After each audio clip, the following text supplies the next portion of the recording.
Alright, so this is one of the goals that was scored against us, against O'Donnell. And in this situation, the puck's been dumped in by O'Donnell. It's ridden around the boards and it's coming up this side of the boards here.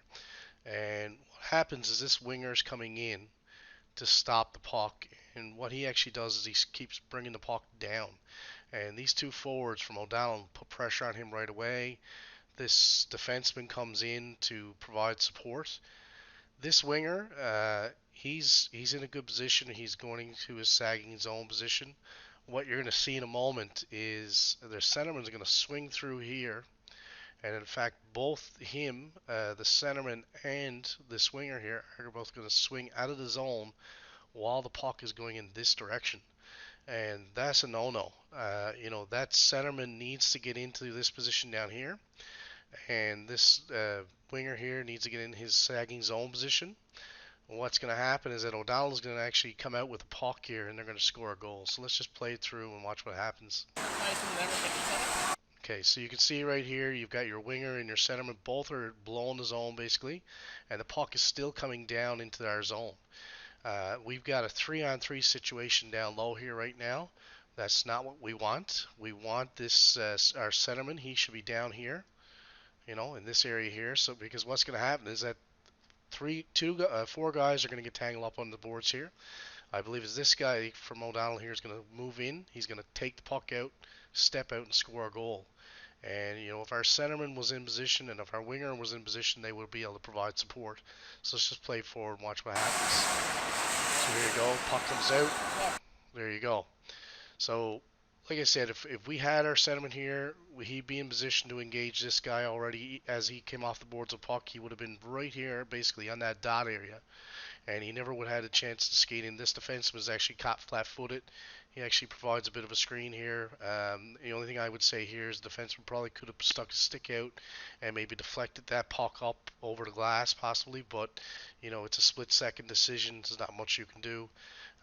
The main thing here is, again, you can see the centerman's right here now. He's out of position. If he was right here in this position between the net and the puck, he would have been in a perfect position to engage that forward, and this probably never would have happened. So this is a learning process. It is still early in the year. This is about learning our jobs, and all of our centermen are doing this. We're not we're trying to move out of the zone before the puck has moved out of the zone. And the centerman, you got to remember, you are that third defenseman. We need to make sure we're taking care of our zone. Right now, we've got a goals against average on us of about 3.7. That is not good enough. We need to be below 3 in order to win hockey games. If we're not, otherwise we need to be scoring 4+ goals a game in order to win hockey games. So we need to cut down on the number of goals scored against us, and this is part of it. So let's learn from this and move on. Alright, so this is another goal scored against us by O'Donnell. This was actually on the power play. And, O'Donnell does a really good job of moving the puck around and makes you move. And it's really important that, we are watching the backside man, but it's also really important that we're moving. We can't be lazy. We can't be just coasting. And what's going to happen here, you're going to see what, in this case, one of our wingers is actually going to be coasting, and it leaves a guy open in the center of the ice. What's going to happen is O'Donnell's going to move the puck in this direction over here. It's going to be moved down to the side, and then as these guys move down to form a diamond shape, O'Donnell's going to slip a guy into the slot, and this guy right here is not going to pick him up. And basically, he's going to be puck watching. So let's just watch what happens as the play develops. Okay, so you can see here, this guy here, he was the backdoor guy, and what he's done, he's come up here and he's moving into the slot area. Our high guy here has got to bust his ass and get down to pick up that guy in the middle. This defenseman here, all he can do is take that guy. This winger here is moving over to that guy. This defenseman is probably a little bit too far out. He probably could be back a little bit further, but he's anticipating here. Really, what's going on is that this open ice is opening up, and the high guy needs to get down. And you'll actually see what will happen is, this guy will kind of slide down, but he'll be watching the play develop instead of getting down. If you're killing a penalty, you got to be going hard all the time. You go hard for 20, 30 seconds, and then you get off the ice. Otherwise, we get goals scored against us. So here you can see it, and we're just watching. This guy's left all alone. The goalie has no chance. This defenseman is taking this guy out. So he's taking his man. You know, we got two guys over here engaging against one guy, and we can't have that. But this guy's just watching the play. Guys, we got to be on top of this all the time, especially with a team like O'Donnell who moves the puck well. They move into the open space really well. We need to be hustling all the time. You can't be on a penalty kill for a minute or 2 minutes. That can't happen.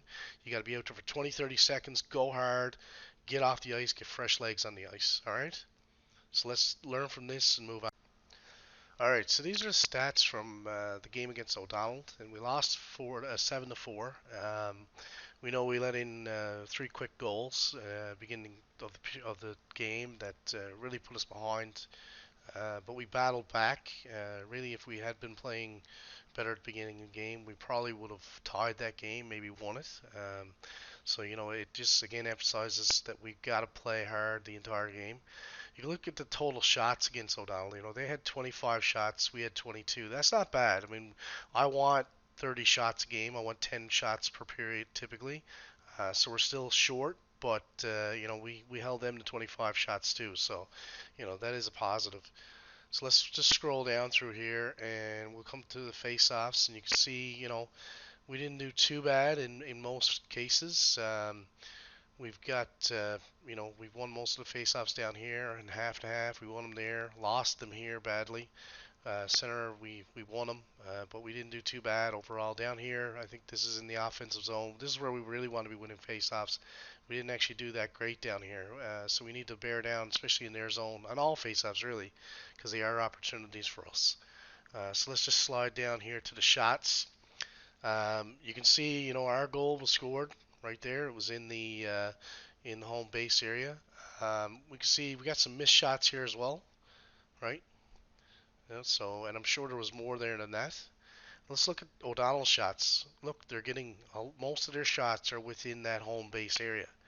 You know, so we need, and you can see 3 of their goals. This is the first period. 3 of their goals were in that home base area. This tells you we need to be tightening up in our zone. We need to be doing a better job of our defensive zone coverage. And this is all 5 guys working as a unit in our zone and clogging up this area, especially against a skilled team like O'Donnell. We move on to the second period. Again, you can see, you know, another goal was scored in there. The other one was scored out here, so fair enough. But you know, they got 6 shots in this period according to this, and half of them were in the home plate area. You can see us here. You know, most of our shots were within the home plate area, so this is good for us. The goal that we scored was also in here. Look at the missed shots. More missed shots. We got to start hitting that net, guys.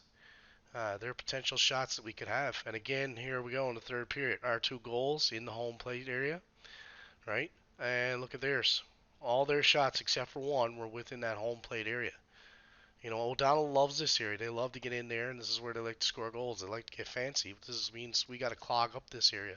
So we need to do a better job of that. And you can see, again, 2 of their goals were in that area. So, you know, this emphasizes how much we need to do a better job on our defensive zone coverage.